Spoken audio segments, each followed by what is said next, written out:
The desert stretched endlessly under the bleeding sky, its golden sands catching the dying light of evening. Wind whispered through the dry sagebrush, carrying the faint scent of rain that never came. A lone figure rode through the fading heat. A tall Apache man with skin burned bronze by the sun and eyes that held the memory of old wars. His horse was weary, its steps uneven on the rough trail, but the man urged it forward with quiet determination. The world around him was empty, yet his heart beat with the weight of something that had never quite left him. He had once been a warrior, as proud and untamed like the wild land that raised him. But those days were gone. The white men's fences had cut through the earth he once called sacred, and the echoes of freedom had grown faint against the hum of trains and gunfire. Still, he carried the old ways in his soul, the songs, the stories, and the promises he had once made under the same sun that now sank before him. By the time he reached the edge of the small settlement, night had begun to press its cool hand over the desert. Smoke rose from chimneys, and the faint clatter of dishes drifted through thin cabin walls. It had been 5 years since he'd last walked among them. He had no business returning. Yet something stronger than reason had pulled him back across miles of dust and silence.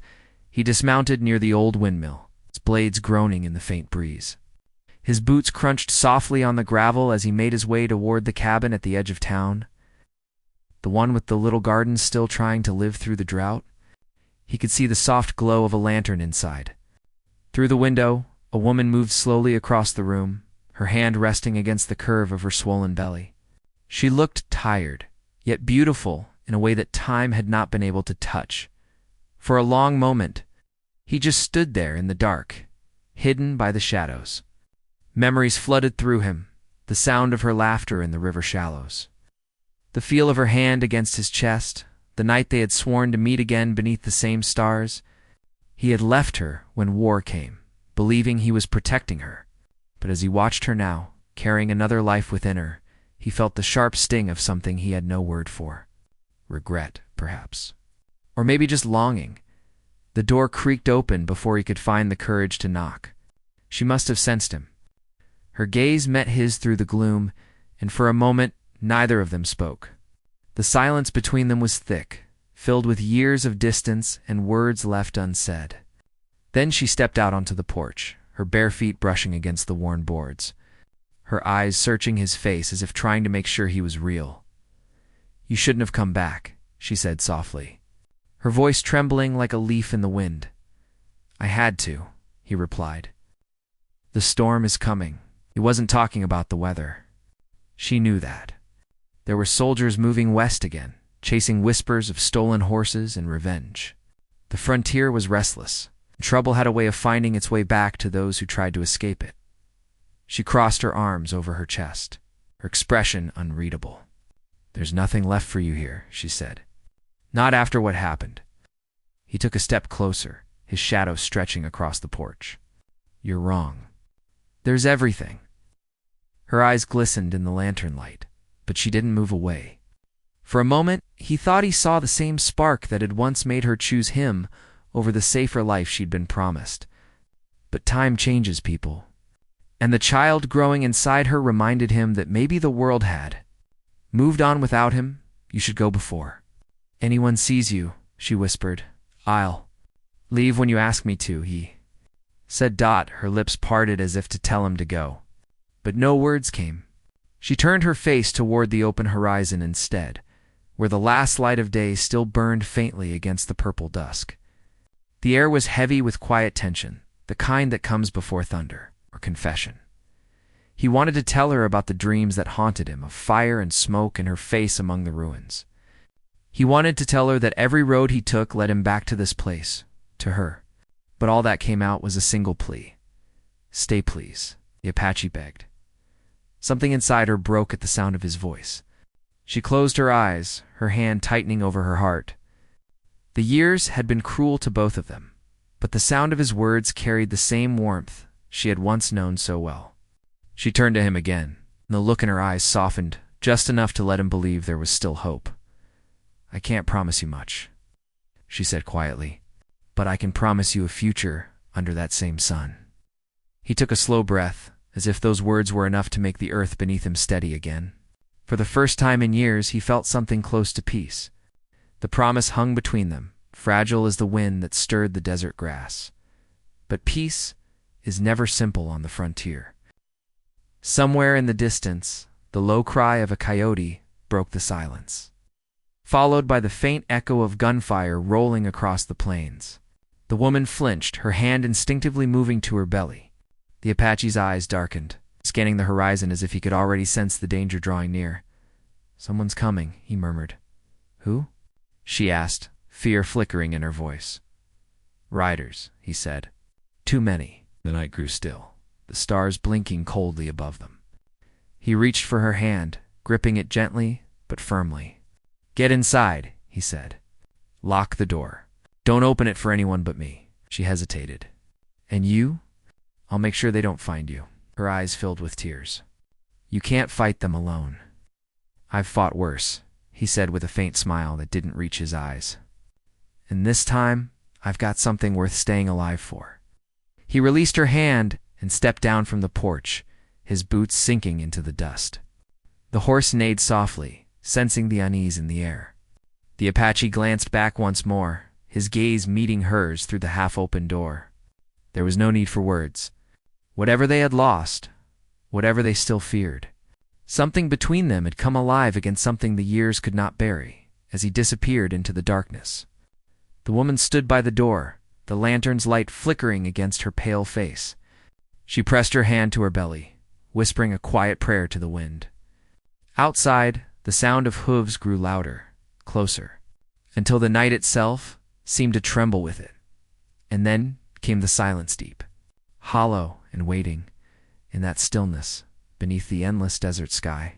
Two souls were bound once more by the promise of the same sun.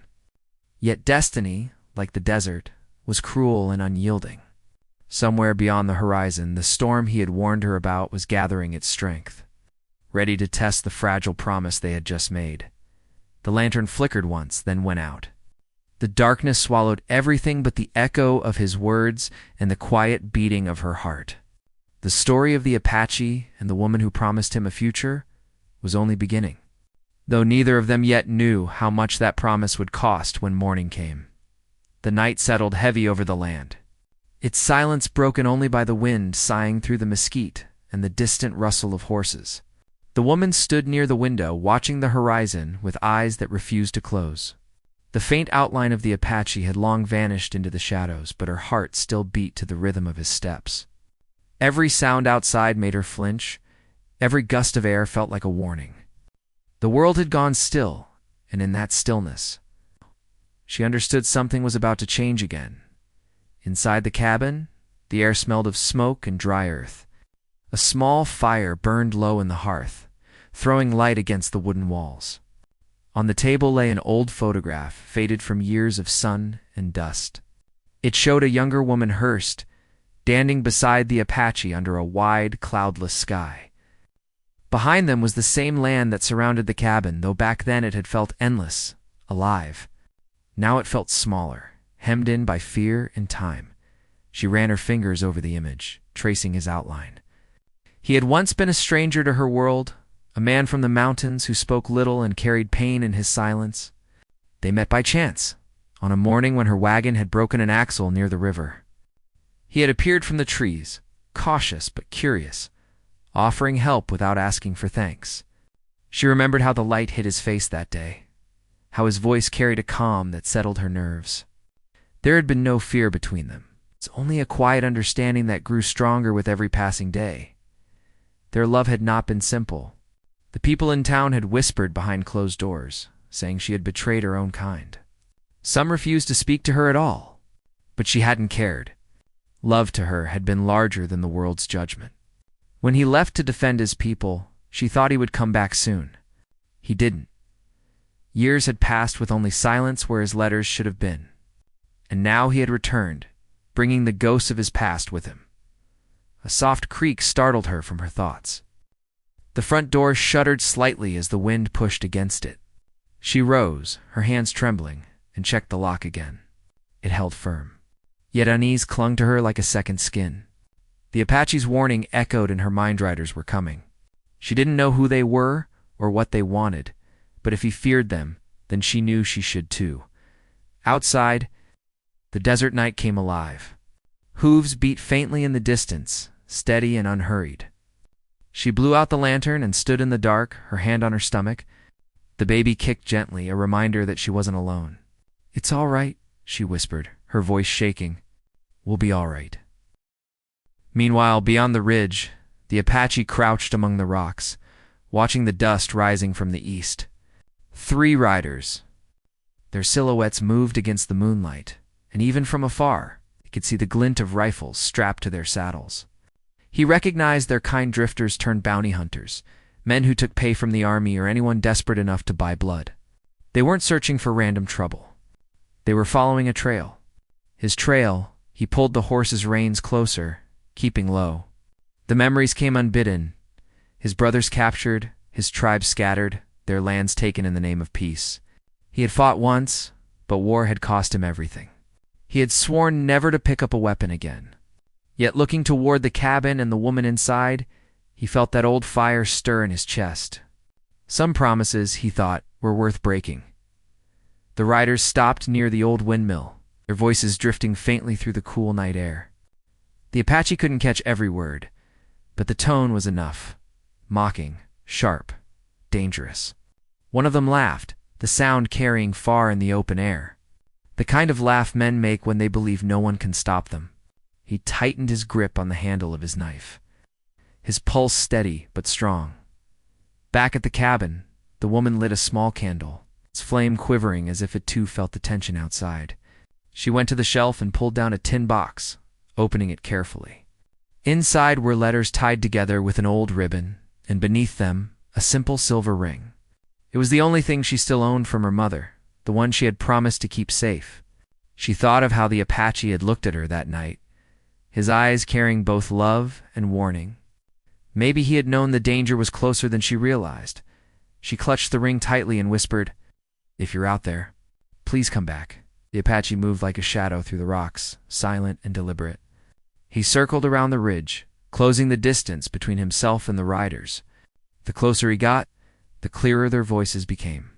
They were arguing now, one saying the woman had been seen with an Indian years ago, another claiming there was gold hidden somewhere near the cabin.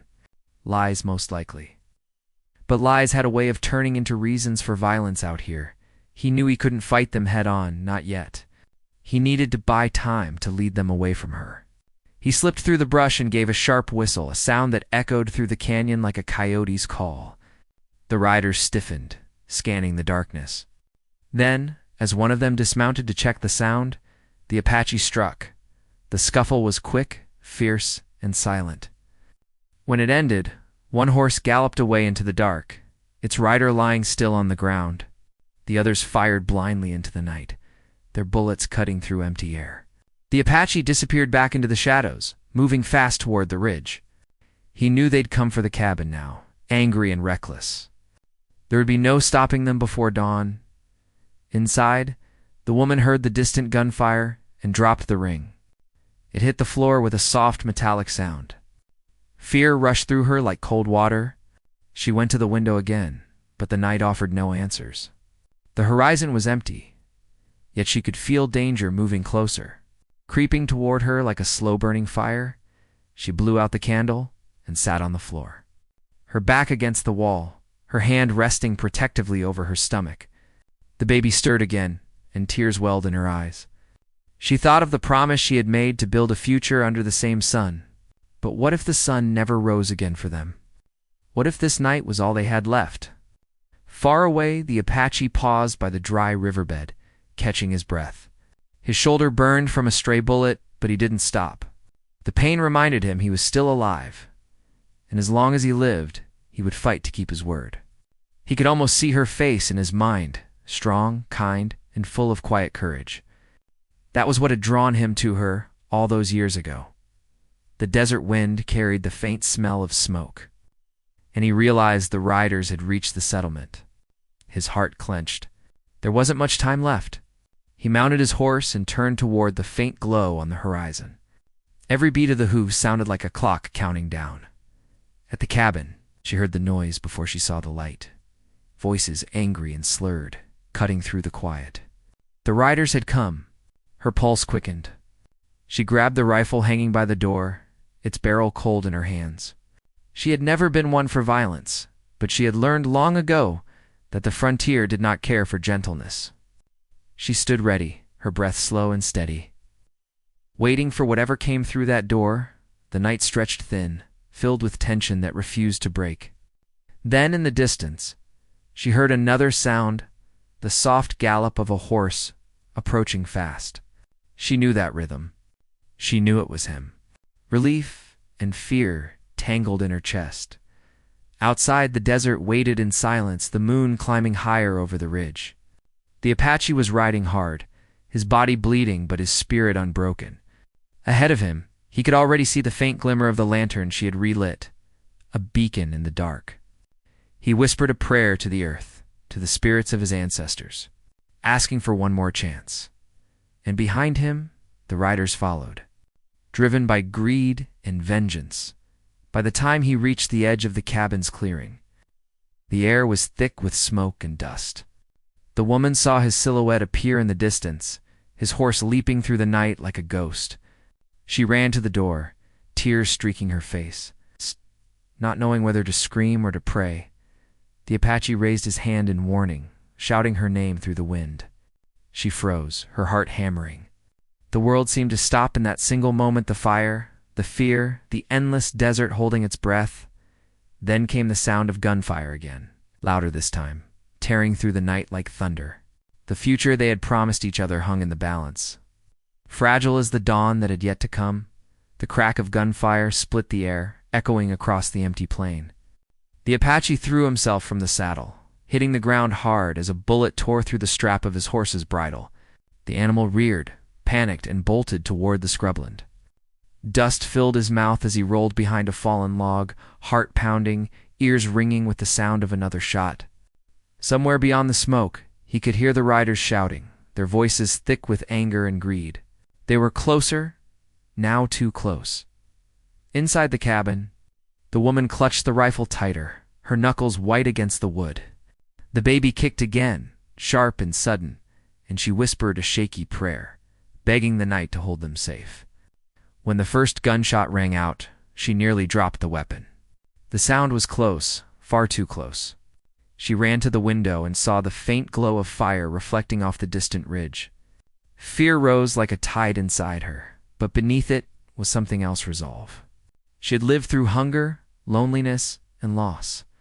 She would not lose him again. The Apache pressed his back to the ground, eyes scanning the darkness for movement. The riders had dismounted, spreading out, using the cover of rock and brush to circle him. They thought they were hunting a man already broken by the world. They didn't know how wrong they were. He reached for the knife strapped to his belt, the same blade he had carried since his youth. Its handle was worn smooth, but its edge still caught the faint glint of moonlight. He counted 3 shadows. One moved to his left, one stayed near the windmill, and the third crept low toward the riverbed. They were careful, but not careful enough. He waited for the moment when the nearest rider leaned forward to look around the log. Then he struck swift and silent. The man never made a sound as he hit the dirt, his rifle clattering beside him. The other 2 fired blindly, shouting curses. The Apache darted behind the rocks, every movement deliberate. He could feel blood trickling down his arm where the earlier bullet had grazed him, but pain meant nothing now. He was fighting for something greater than survival. He was fighting for her. Back at the cabin, the woman heard the shots again, closer this time. She blew out the lantern and crouched by the window, her breath shallow. The wind carried voices through the still night, tangry, unfamiliar. Her mind raced. What if they reached the cabin before he did? What if they came for her instead? She looked down at her swollen belly, fear gripping her heart. Then, without hesitating, she moved to the door, slid the bar into place, and loaded the rifle the way he had taught her years ago. Every second dragged like an hour. The silence outside was the kind that comes before something terrible. The floorboards creaked beneath her as she paced slowly, trying to keep calm. She thought of the first night they had met by the river, how his voice had sounded like steady water against stone. She had trusted him then, even when the world said she shouldn't. And now, in this dark hour, that trust was all she had left on the ridge. The gunfire had died down, replaced by the low hiss of the wind sweeping over the dry land. The Apache crouched beside the fallen rider, his breath heavy, his muscles tense. The two others were still out there somewhere, maybe regrouping, maybe circling toward the cabin. He couldn't risk losing sight of them. He whistled softly, the same signal he used to calm horses, and waited for an echo. Nothing, just silence and the faint hum of the desert. He started down the slope, keeping low, each step measured. The ground beneath his boots shifted slightly, loose dirt sliding down with a faint crunch. It was enough. A shot exploded from the darkness, grazing the rock near his head. He ducked behind a boulder, eyes narrowing. He could see the muzzle flash now, close enough to feel the heat. The man was only a few yards away. Inside the cabin, the woman heard the shot and flinched. Her heart raced as she pressed her ear against the door. Then came another sound of voice calling her name. She froze. It wasn't the Apache's voice. It was rougher, mocking. "Come out, lady," the voice drawled. "We just want to talk." She stayed silent. Her finger rested on the trigger. "You got company out here," the man continued. "That Indian of yours ain't gonna make it. He's as good as gone." No. Her stomach twisted. She wanted to shout back, to tell him he was wrong, but she bit her tongue. The man's footsteps crunched closer, circling the porch. Through the crack of the door, she saw the edge of his boot and the faint glimmer of metal in his hand. She held her breath, every muscle in her body tense. Outside, the Apache had heard the same voice. His jaw tightened, rage flickering in his eyes. He moved with quiet purpose, circling behind the man as the other rider stayed near the trees, keeping watch. He had no gun, now only the knife and the land itself. The desert was his ally, and the shadows were deep enough to hide him. He waited until the man stepped. Fully into the lantern's faint glow spilling from the cabin window. Then he moved. The struggle was fast, desperate, brutal. The sound of it made the woman cry out before she could stop herself. She flung open the door just in time to see the rider stumble backward into the dust. The Apache stood over him, breathing hard, the knife glinting faintly in his hand. She ran to him, tears streaking her cheeks. "You're hurt," she said, her hands trembling as she reached for his arm. "I'm fine," she said, though his voice was tight with pain. "But there's still one more." Before she could speak, another gunshot rang out, and the Apache's body jerked slightly. He turned toward the trees, his face set, refusing to fall. The last rider stepped into view, his gun smoking, his grin cold and mean. "Didn't think you'd come back here," he said. "Guess some folks don't know when to stay gone." The woman raised her rifle, her heart hammering so hard she thought it might burst. But the man was fast, ducking behind a water trough as he fired again. Bullets struck the porch post, splinters flying. She ducked low, clutching the rifle close to her chest. The Apache pushed her toward the door. "Inside," he said. "Now," she shook her head. "Not without you." His eyes softened for a moment. "You have to protect the child." Before she could answer, he stepped into the open, drawing the rider's attention away. The man fired again, missing by inches. The Apache charged forward, his movements quick despite the pain. The fight that followed was fierce and raw. Two men bound by pride and survival, each unwilling to give in. The woman could only watch from the doorway, her breath caught in her throat.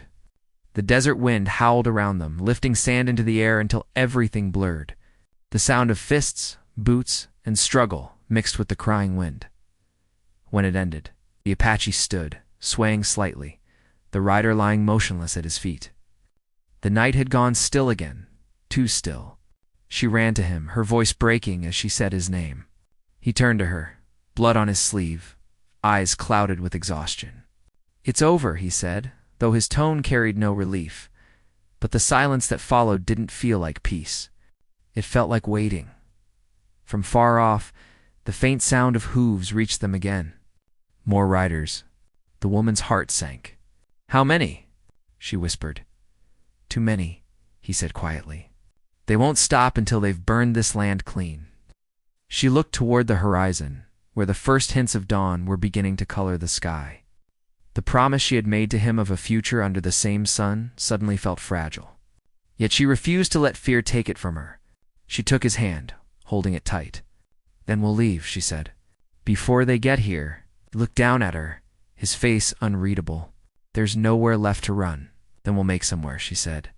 "For us. For the baby." The Apache glanced at the horizon again. The sound of the new riders was growing louder now. Dust rose in the distance like smoke.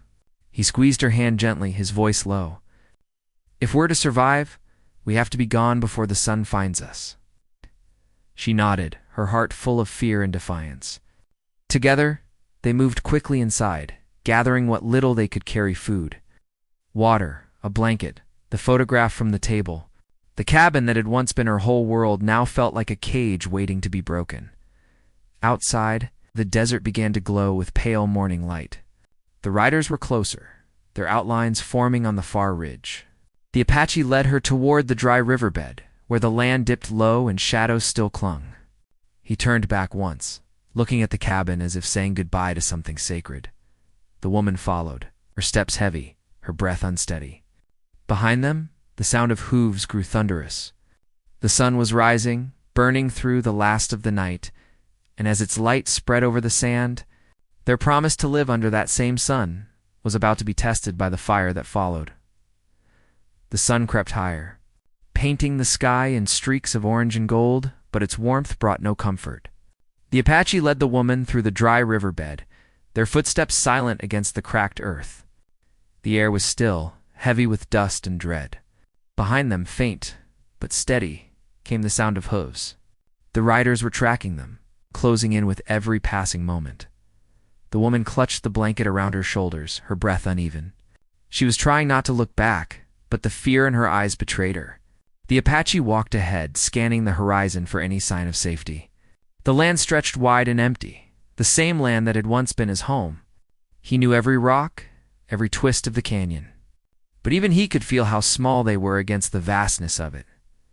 They reached a narrow passage where tall cliffs rose on either side, offering shelter from the blazing light. The Apache stopped, listening. The wind carried the faint echoes of voices, men shouting to one another. He turned to her and said quietly, "We can't stay long. They'll follow the river." "Where will we go?" she asked, trying to steady her voice. "There's a canyon north of here," he said. "Old hunting ground. They won't find us if we reach it before night." He didn't tell her how far it was, or how hard the path would be. Her steps were already slower, her hands trembling slightly as she held her stomach. Every time she stumbled, he caught her, his touch gentle despite the urgency pressing against them both. The baby was coming soon. He could sense it. Time was running out in more ways than one.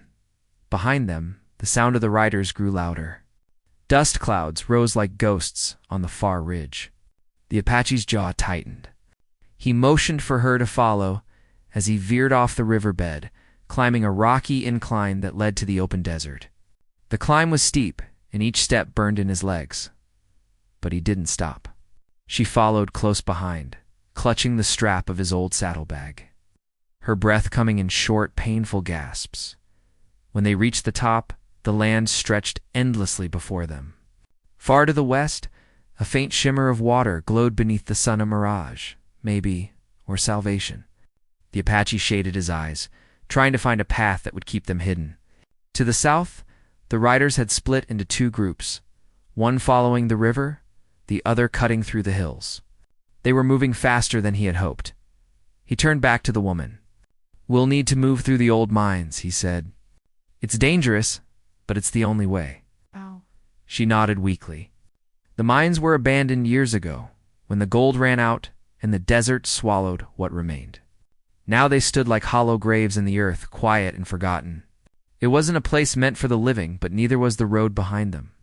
They descended toward the mouth of the mine, where the shadows stretched deep into the ground. The air was cooler here, thick with dust and the faint smell of iron. The woman hesitated, glancing at the dark tunnel ahead. "Are you sure?" she asked softly. The Apache took her hand. "It's the only way to see another sunrise," he said. They entered together, the faint light from the entrance fading behind them. Inside, the silence was almost unbearable. Each step echoed against the stone, and every small sound felt magnified. The woman clung to his arm, her heart racing with every drip of water that fell from the ceiling as they moved deeper. He lit a small lantern from his pack. Its glow revealed wooden beams cracked with age and walls scarred by picks long abandoned.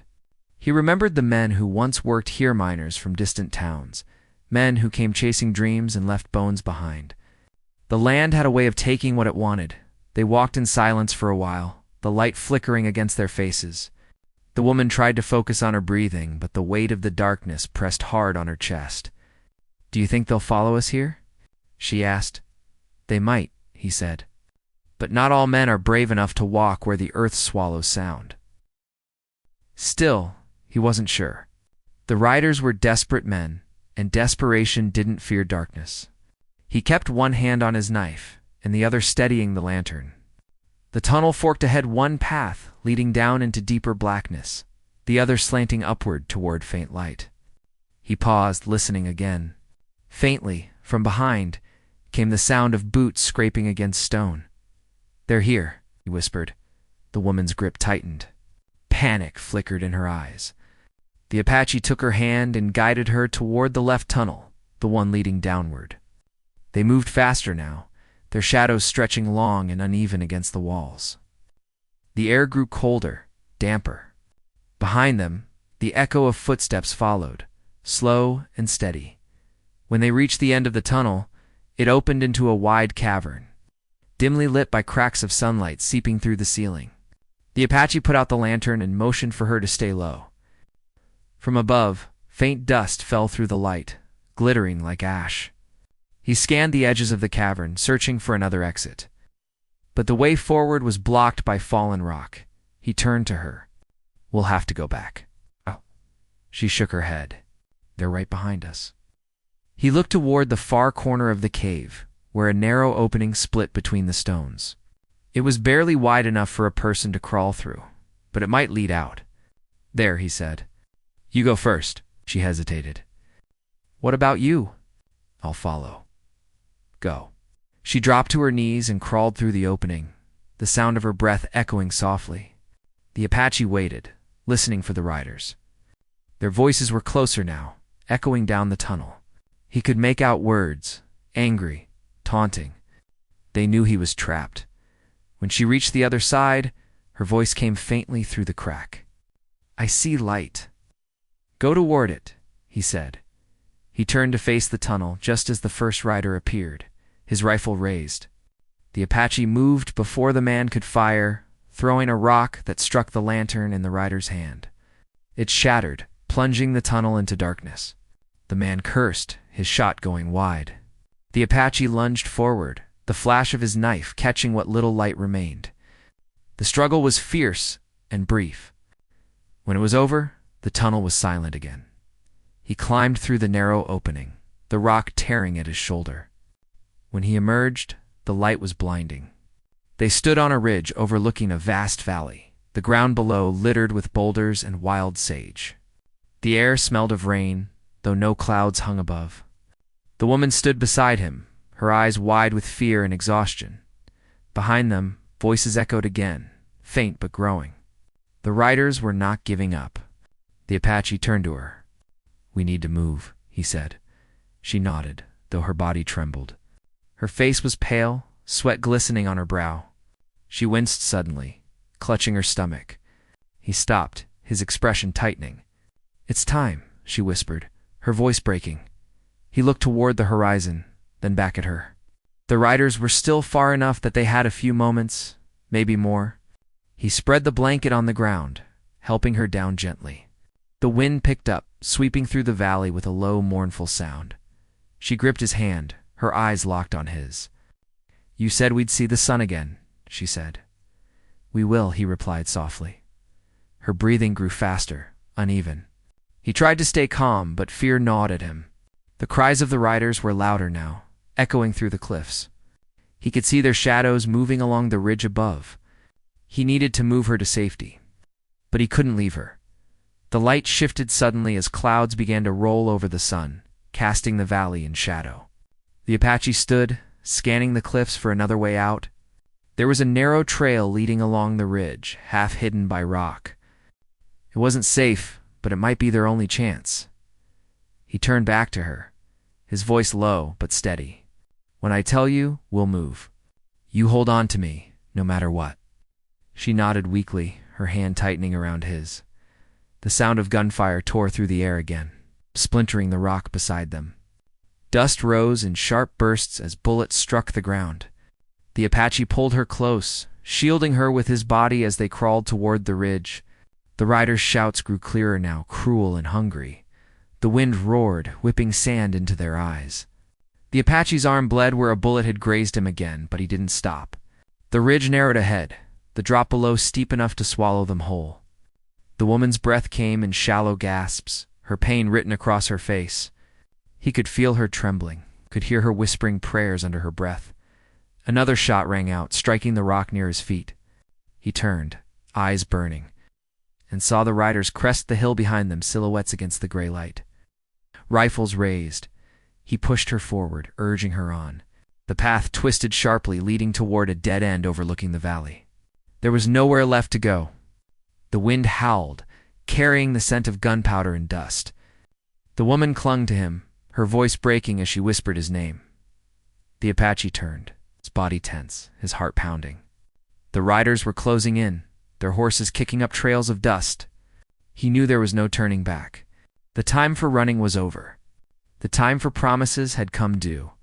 He drew his knife, the steel catching what little sunlight broke through the clouds.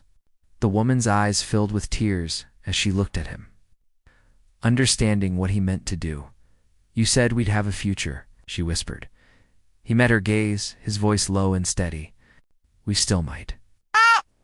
The riders charged forward, shouting, their guns raised. The Apache stepped between them and the woman, the wind swirling around him, the valley echoing with the sound of hooves and thunder, and then the world seemed to hold its breath, balanced on the edge of something final, something that could break everything or save it. The sound of thunder filled the valley, though the sky held no storm. The riders charged, their shouts echoing off the cliffs. The Apache stood firm, his body shielding the woman behind him. Every muscle in him was alive with purpose, every heartbeat louder than the wind. He had spent years running from ghosts, but this moment was different. This was not about escape anymore. It was about what he would stand for when everything else was gone. A shot rang out, striking the rock beside him. Dust exploded in the air. The woman cried out his name, clutching the blanket to her chest. The Apache moved with the instinct of someone who had faced too many battles to count. He ducked low, took aim with the small revolver he had taken earlier, and fired once. The sound cracked through the canyon. A rider fell from his horse, the other slowing just long enough for him to pull the woman to her feet. "Run toward the ridge," he said, his voice calm but urgent. "Follow the trail. Don't stop." She hesitated, her face pale with pain. "What about you?" "I'll be right behind you," he said, though they both knew he might not be. She nodded, tears clinging to her lashes, and began to move along the narrow path. The Apache turned back, covering her as the riders regrouped. Another shot grazed his shoulder, but he didn't falter. His focus was on the woman ahead, her small figure moving through the wind and dust, carrying not only her life, but something far greater hope. When the last of his bullets was gone, he turned and ran after her. The ridge twisted upward, narrow and dangerous. Below, the valley stretched endlessly, silent but for the echo of horses. As they climbed, the sound of pursuit grew faint. The riders had lost the trail somewhere below, their shouts swallowed by the wind.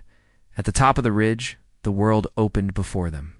The desert spread out in shades of gold and red, stretching to the horizon. The woman collapsed to her knees, gasping for air. The Apache knelt beside her, his hands trembling as he brushed the dust from her hair. "It's over," she whispered. He looked out over the land. "Not yet," he said, "but we're close." Her pain was worse now. He could see it in the way she gripped the ground, her body tightening with every breath. He spread the blanket again, steadying her as she lay back. The sun dipped lower, bathing the world in orange light. The air had a strange stillness, as if the desert itself was holding its breath. Minutes passed, maybe hours, it was hard to tell. When the baby's cry finally broke through the silence, it sounded like a fragile promise carried on the wind. The woman wept softly, relief and exhaustion washing over her. The Apache sat beside her, holding the small child in his rough hands. For a moment, the whole world seemed to stop. "He's strong," the Apache said quietly. She smiled faintly. "Like his father." The words caught him off guard. He looked at her, and for the first time in years, there was no wall between them. Just two souls who had endured more than most could bear. He handed her the child and leaned back, staring at the sky. The sun had dipped behind the mountains, painting the clouds in hues of red and violet. As darkness settled, the Apache built a small fire using dry brush from the ridge. The flames danced weakly, casting flickering light across their faces. He wrapped his coat around her shoulders, watching the baby sleep in her arms. She looked tired but peaceful, her breathing steady. "Will they come back?" she asked after a while. He shook his head. "Not tonight. Maybe not ever. Men like them only chase until there's nothing left to take." She looked at him for a long moment. "And what about you? What will you do now?" He stared into the fire. "I don't know," he said. "For a long time, I thought I was running toward something. Maybe I was just running from myself." "You don't have to run anymore," she said softly. The fire crackled, sending sparks into the air. The wind had quieted, carrying only the distant cry of an owl. For the first time in years, he felt a strange calm settling over him. The land that had once felt like a prison now seemed to breathe with him. When dawn came, the light spread gently across the ridge. The woman stirred, her eyes opening to the soft colors of morning. The Apache stood nearby, looking out at the horizon. The desert looked endless, but it no longer felt empty. She sat up, holding the baby close. "Where will we go?" she asked. He turned to her, his expression thoughtful. "There's a small town east of here. They won't ask questions.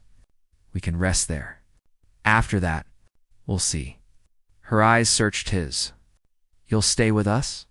He hesitated only a moment. "If you'll have me," she smiled, the kind of smile that carries both forgiveness and memory. "You already know my answer." They packed what little they had and began the descent down the ridge. The sun rose higher, warming the cold ground beneath their feet.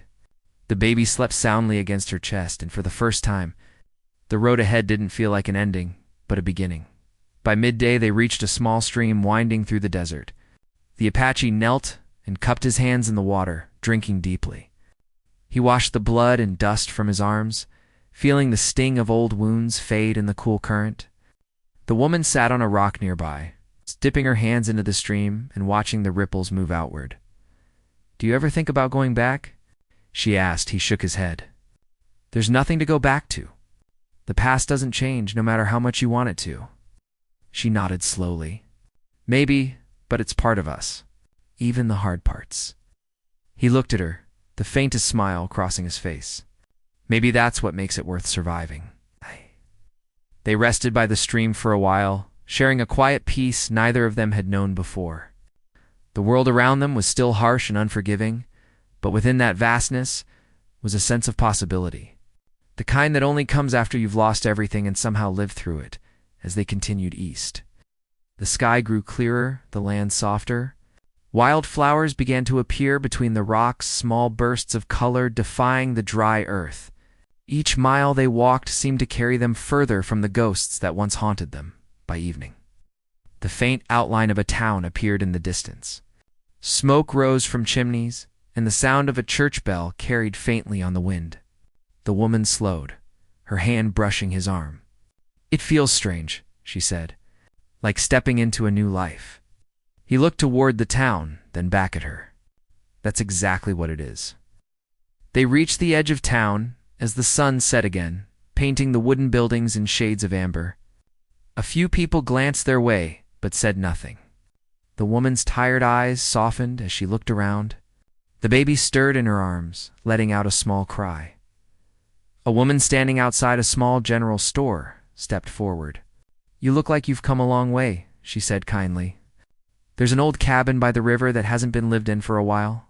"You're welcome to it." Apache nodded gratefully. "Thank you." That night, as they settled inside the small cabin, the woman laid the baby in a cradle made from an old wooden box. The Apache sat by the window, staring out at the quiet town bathed in moonlight. For the first time, he didn't feel like an outsider. He felt like a man who had finally come home. The woman came to sit beside him. "He'll grow up safe here," she said. He nodded. "And he'll know where he comes from." She smiled softly, and what it means to keep a promise. The land that had once taken so much from them now seemed to give something back, peace in its quietest form. The Apache closed his eyes for a moment, letting that peace settle deep within him. When morning came again, the first light touched their faces through the window. The baby stirred and began to cry softly, the sound filling the small room with life. The woman rose, smiling as she lifted him into her arms. The Apache stood beside her, watching the sun rise over the desert. For the first time in many years, the world felt whole. The pain, the loss, the running it, had all led them here, to this simple moment. The past would always live somewhere behind them. But the future was finally theirs to build, and as the day began, the Apache felt something he hadn't in a long time: hope. As real and steady as the sun climbing over the horizon,